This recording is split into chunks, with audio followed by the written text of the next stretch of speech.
Hello guys, welcome back to Sirappu media 2.0. நான் உங்கள் Uday. Jeffrey, ராணுவ் இவங்க ரெண்டு பேருக்கும் ஏகப்பட்ட எதிர்ப்புகள் சோசியல் மீடியாக்களை கிளம்பிட்டு இருக்கு. அப்படி என்ன இவங்க ரெண்டு பேரும் பண்ணிட்டாங்க, ஏன் இவ்வளோ தூரம் மக்கள்லாம் சேர்ந்துக்கிட்டு ரெண்டு பேரும் இவ்வளோ தூரம் எதிர்க்கிறாங்க அப்படிங்கிறத பற்றி இந்த வீடியோவில் முழுசாக வந்து டிஸ்கஸ் பண்ண போகிறோம். ஸோ இந்த வீடியோக்கு போகிறதுக்கு முன்னாடி நம்மளோட சேனலை சப்ஸ்கிரைப் பண்ணாதவங்க சப்ஸ்கிரைப் பண்ணி வச்சுக்கோங்க. அண்ட் இந்த வீடியோக்கு குறைஞ்சபட்சம் ஒரு 1000 லைக்கான எதிர்பார்க்குறோம். ஸோ லைக்கை போடுங்க, வீடியோ பாருங்கள், வாங்க இந்த வீடியோக்குள்ளே வந்து போகலாம். ஆக்சுவலாக ராணுவ் ஃபஸ்ட்டு வாரம் வரும்போது வைல்டு கார்டு என்ட்ரி கொடுக்கும்போது ராணுவுக்கு ஒன்றுமே தெரியலப்பா, இந்த கேம்னா என்னன்னே புரியலப்பா அப்படின்னு சொல்லி வெளியே இருக்கக்கூடிய ஆடியன்ஸ் பேசுனது மட்டும் இல்லாமல் உள்ளே இருக்கக்கூடிய கண்டஸ்டண்ட்டும் கழுவி வந்து ஊற்றிட்டு இருந்தாங்க. இவன் ஒரு லூஸு, மக்கு, ஓவராக ஆட்டிடியூட் காட்டுறான் அப்படி இப்படின்னு 1008 விமர்சனங்கள் ராணுவ மேலே வந்து இருந்தது. ஸோ இதுவே வந்து பார்த்திங்கன்னா ஒரு பெரிய ப்ளஸ்ஸாக அந்த மனுஷனுக்கு வந்து அமைஞ்சுது அப்படின்னு தான் வந்து சொல்லி ஆகணும். ஏன்னா ஒட்டுமொத்த பேரும் இப்படி வெறுக்கிறாங்களே கண்டஸ்டன்ட்லாம் சேர்ந்துக்கிட்டு, என்ன தான் பண்ணிட்டான் அப்படி ராணுவ், எப்படி அது வந்து நம்ம தப்பாக வந்து சொல்லிட முடியும் அப்படின்னு சொல்லிட்டு மக்கள்லாம் சேர்ந்து ராணுவ அவர்களுக்கு சப்போர்ட்டிவ்ஸை வந்து அப்பறந்தே வந்து கொடுக்க ஆரம்பித்தாங்க. அவர் வந்து 2வது வாரத்தில், அதாவது லாஸ்ட் வீக்கில் ஒரு சூப்பரான டாஸ்க் வந்து பிக் பாஸ் அவர்கள் வந்து கொடுத்துருந்தாங்க. அந்த ஸ்கூலிங் டாஸ்க் தான். ஸோ அந்த ஸ்கூல் டாஸ்க்கை யார் சரியாக பயன்படுத்திக்கிட்டாங்களோ இல்லையோ, நம்ம ராணுவ அவர்கள் பயங்கரமாக பயன்படுத்திக்கிட்டாரு அப்படின்றதுல மாற்று கருத்தே இல்லை. அப்படியே ஒரே வாரத்தில் கீழே பாட்டமில் இருந்து ஒரு ஆள் டக்குன்னு ஓட்டிங்ஸை வாங்கி 2வது பொசிஷனுக்கே போகிற அளவுக்கு வந்து பார்த்திங்கன்னா வாக்குகளும் வந்து வாங்கியிருந்தாங்க. மக்கள் மனசையும் வென்று எடுத்திருந்தார். சரி, ஓகேப்பா, நல்லா தான் பர்ஃபார்மன்ஸ் பண்ணுறான், இவனும் ஒரு டஃப்பான கண்டஸ்டண்ட்டாக வருவான் அப்படின்னு சொல்லி மக்கள் யோசிச்சுட்டு இருக்கும்போது இந்த பையன் வேறு மாதிரியான சில விஷயங்கள்லாம் வந்து பண்ணிகிட்ருக்கான்.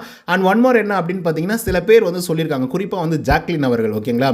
ஸோ என்ன சொல்லியிருப்பாங்க அப்படின்னா, லாஸ்ட் வீக்கில் வந்து ஒரு பெரிய ஃபைட் வந்து நடந்திருக்கும் சத்யா அவர்களுக்கும் ராணுவ அவர்களுக்கும். அது என்ன தான் ப்ராங்காக இருந்தாலும் சீக்கிரம் டாஸ்க்காக இருந்தாலும் சில இடங்கள் வந்து பர்சனலாக பேசிட்டு தான் வந்து இருந்தாங்க. ஜாக்லின் வந்து பார்த்தீங்கன்னா ராணுவ கிட்ட போய் நிதானமாக இரு, பொறுமையாக இரு அப்படின்னு சொல்லி கன்வின்ஸ் பண்ண போகும்போது, அப்போ ராணுவ வந்து சொல்லிட்டே இருந்தான். திரும்ப என்ன சொன்னான்னா, என்னை வந்து எல்லாருமே வந்து ஒதுக்குறாங்க, மக்குன்னு சொல்கிறாங்க, ஒன்றுத்துக்குமே உதவ மாட்டேன்னு சொல்கிறாங்க, நான் எப்படி வந்து இந்த இடத்துல வந்து சர்வைவ் ஆகிறது, எல்லாருமே என்னை ஒதுக்குறாங்க அப்படிங்கிற மாதிரி சொல்லிக்கிட்டே இருக்கும்போது, அதுக்கு வந்து ஜாக்லின் வந்து என்ன சொன்னாங்கன்னா, உன்னை எல்லாரும் ஒதுக்குறாங்க அப்படின்னா ரீசன் என்னென்னா நீ வந்து ஒழுங்காக நடந்துக்க மாட்டேங்கிற. அண்ட் ஒன் மோர் என்னென்னா, ப்ராங்காக சொல்கிறேன், நீ பேசக்கூடிய விஷயங்களாக இருக்கட்டும், நீ பார்க்கும்போதே ஒரு மாதிரி அன்கம்ஃபர்டபுளாக ஃபீல் ஆகுதுரா, நீ இருந்தாவே எனக்கு ஒரு அன்கம்ஃபர்டபுள் ஃபீலிங் வந்து எல்லாருக்குமே வருது, அது குறிப்பாக வந்து கேர்ள்ஸ்க்கெல்லாம் வருது அப்படின்னு சொல்லிட்டு ஜாக்லின் ஒரு வார்த்தை வந்து சொல்லியிருப்பாங்க. நிறைய பேர் அதை வந்து மென்ஷன் பண்ணியிருக்கவே மாட்டாங்க. பட் ஜாக்லின் பக்காவாக அதே ஒரு இடத்துல அந்த இடத்துலேயே சொல்லியிருப்பாங்க, நீ இருக்கும்போது எனக்கு ரொம்ப அன்கம்ஃபர்டபுளாக ஃபீல் ஆகுது, எல்லா கேர்ள்ஸுமே அதுதான் உணர்றாங்க, அதனால தான் பெரும்பான்மையான பேர் வந்து உங்கள்கிட்ட பேசுகிறதுக்கே வந்து யோசிக்கிறாங்கடா, பயப்படுறாங்கடா அப்படின்னு வந்து சொல்லியிருப்பாங்க அந்த ஃபைட்டில். ஸோ அதுக்கு உகந்த மாதிரி இந்த வாரத்தில், அதுவும் இன்றைக்கி வந்து ஒரு டாஸ்க் வந்து நடந்துட்டு இருந்தது. குறிப்பாக வந்து கேப்டன்சி டாஸ்க் வந்து நடந்துட்டு இருந்தது. அந்த கேப்டன்சி டாஸ்க்கில் வந்து விஜய் விஷால், அதுக்கப்புறம் மஞ்சரி, இவங்க ரெண்டு பேருக்கு வந்து கேப்டன்சி டாஸ்க் கொடுத்துருந்தாங்க. லெமன் ஆன் ஸ்பூனு நடந்துக்கிட்டே வந்து பார்த்திங்கன்னா அந்த லெமனை வந்து காப்பாற்றிக்கிட்டே இருக்கணும், கீழே விழுந்தால் அவங்க அவுட் அப்படிங்கிற மாதிரி வந்து சொல்லியிருந்தார். அது ஒரு மணி நேரத்துக்கு மேலே வந்து போயிட்டே இருந்தது. ஸோ அப்போ எல்லாருமே, எல்லா கண்டஸ்டண்ட்டும் ஓரமாக உட்காந்துக்கிட்டு ஜாலியாக பேசிட்டு சிரிச்சுட்டு அரட்டை அடிச்சுக்கிட்டு சில பேர் கமெண்ட்ரி பண்ணிவிட்டு அப்படியே இருந்தாங்கன்னு வச்சுக்கோங்களேன். இந்த பையன் வந்து சில நாட்களாக பவித்ரா அவர்களுக்கு வந்து ரூட் விடுற மாதிரியே வந்து பார்த்தீங்கன்னா பண்ணிட்டு இருந்தாப்புல. இப்போ லாஸ்ட் வீக்கில் வந்து ஸ்கூல் டாஸ்க் இருந்துச்சு, சத்யா வந்து பவித்ரா லவ் பண்ணுற மாதிரி ஒரு கான்செப்ட் கொண்டு போனாங்க. அதுக்கிடையில் இந்த பையன் வந்தால் சரி இவனா ஒருத்த வந்து கிரியேட் பண்ணுறான் செய்கிறான் அப்படிங்கிற மாதிரி வந்து இருந்தது. பட் இப்போ என்ன பிரச்சனை ஆகி போச்சு அப்படின்னா, அது வந்து அப்படியே கண்டினியூ பண்ணுறாப்புல இந்த வாரத்துக்கும். ஸோ கண்டினியூ பண்ணும்போது பவித்ரா வந்து சொல்லிட்டாங்க ஒரு கட்டத்தில் வந்து என்ன சொன்னாங்கன்னா, அங்கே பர்றா எனக்கு அதிலெல்லாம் இன்ட்ரெஸ்ட் இல்லை, உனக்கு வேணால் நீ பண்ணிக்கோ, பட் டீசெண்டாக பண்ணிக்கோ அப்படிங்கிற மாதிரி வந்து சொல்லிட்டு இருந்தாங்க. ஸோ அதுக்கு வந்து ராணுவ அவர்களும் ஓகே சொல்லிட்டாப்புலன்னு வச்சுக்கோங்க. இப்போ அந்த கேப்டன்சி டாஸ்க் வந்து நடந்துட்டு இருக்கும்போது சைடு கார்னரில் அந்த கார்டன் ஏரியாவில் சைடாக வந்து பார்த்திங்கன்னா அந்த சோபாவெல்லாம் போட்டு உட்காந்துருப்பாங்கள்ல, அந்த இடத்துல உட்காந்துட்டு இருக்கும்போது பையன் வந்து ஆக்சுவலாக என்ன நடக்குது அப்படின்றதெல்லாம் தாண்டி இந்த பையன் எட்டி பார்க்குறான். ஓகேங்களா? இப்படி எட்டி பார்க்கும்போது அவங்க மேபி ட்ரெஸ்ஸஸ் வந்து கொஞ்சம் இதுவாக இருந்திருக்கலாம். ஸோ அதை வந்து எட்டி பார்க்குறான் அப்படிங்கிற மாதிரி தான் சோசியல் மீடியாக்கள் வந்து பேசிகிட்டு இருக்காங்க. எட்டி பார்த்தது வந்து ரொம்ப கீழே பார்க்குறான், அது வந்து ஒரு மாதிரி ஆக்வர்டாக தான் இருக்குது, நமக்கு வந்து அப்படி ஆக்வர்டாக இருக்குது. பட் பவித்ரா அவர்களோட ட்ரெஸ்ஸிங் சென்ஸ் வந்து சரியாக இருந்துச்சா தப்பாக இருந்துச்சு அப்படின்னு கேட்டிங்கன்னா கரெக்டாக தான் இருந்துச்சு. அதில் எந்த விதமான பிரச்சனையும் வந்து இல்லை. ஸோ பக்காவாக தான் போட்டிருந்தாங்க. அப்படி வந்து இவங்க யோசிக்கிற மாதிரியோ அப்படி பார்க்குற மாதிரியோ இல்லை காட்டுற மாதிரியோ அங்கே ஒன்றுமே இல்லை. ஆக்சுவலாக அந்த மாதிரி எதுவுமே நடக்கலை. பட் ராணுவ அவர்கள் எட்டி பார்த்தது இப்போ ஒரு பெரிய பிரச்சனையாக வந்து சர்ச்சையாக வந்து மாறி இருக்கு. இந்த மாதிரிலாம் பண்ணுறான் ராணுவ் அப்படின்னு சொல்லிட்டு சோசியல் மீடியாக்களில் பயங்கரமாக வந்து இவனை பற்றி தப்பாக வந்து பேசிகிட்டு இருக்காங்க. ஸோ சொல்லப்போனால் வந்து அந்த இடத்துல வந்து என்ன பிரச்சனை அப்படின்னா, இப்போ அவன் எட்டி பார்த்தான்ல அந்த இடத்துல எதுவுமே பெருசாக இட்ஸ் மீன்ஸ் எதுவுமே இல்லை ஆக்சுவலாக.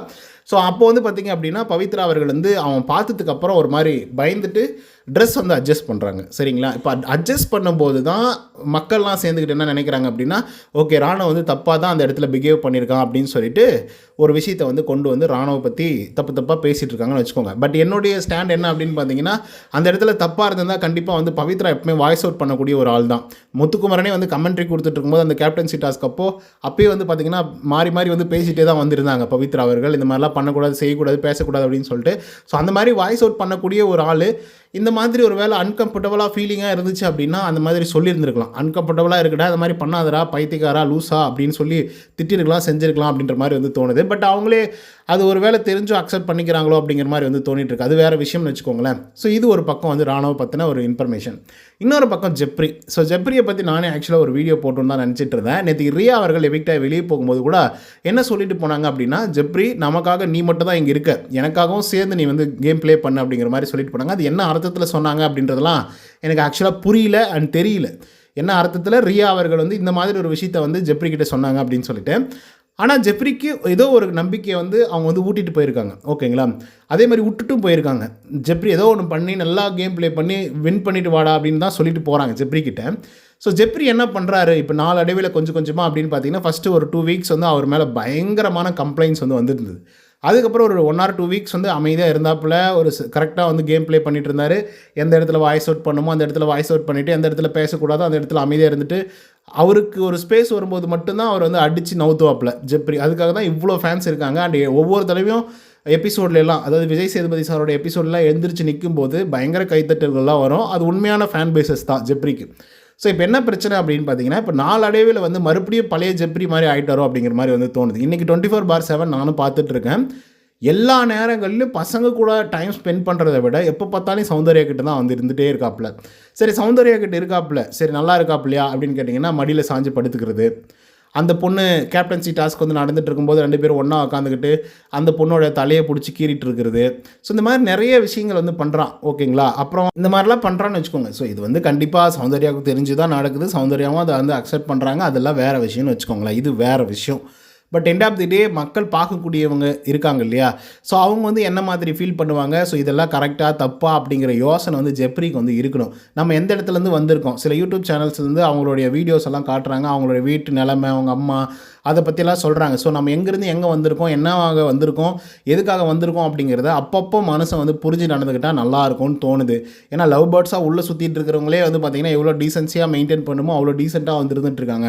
இவங்க ஏன் இப்படி பண்ணுறாங்க அப்படின்னு தெரில. எனக்கு என்னமோ இதே மாதிரி பண்ணிட்டு இருந்தான் அப்படின்னா திரும்பி அசல் கோளாறு, நிக்சன் இந்த மாதிரி ஒரு லிஸ்ட்டில் வந்து இந்த ஜெப்ரி பையனை சேர்த்திடுவாங்களோ அப்படிங்கிற ஒரு பயம் வந்து இருக்குது.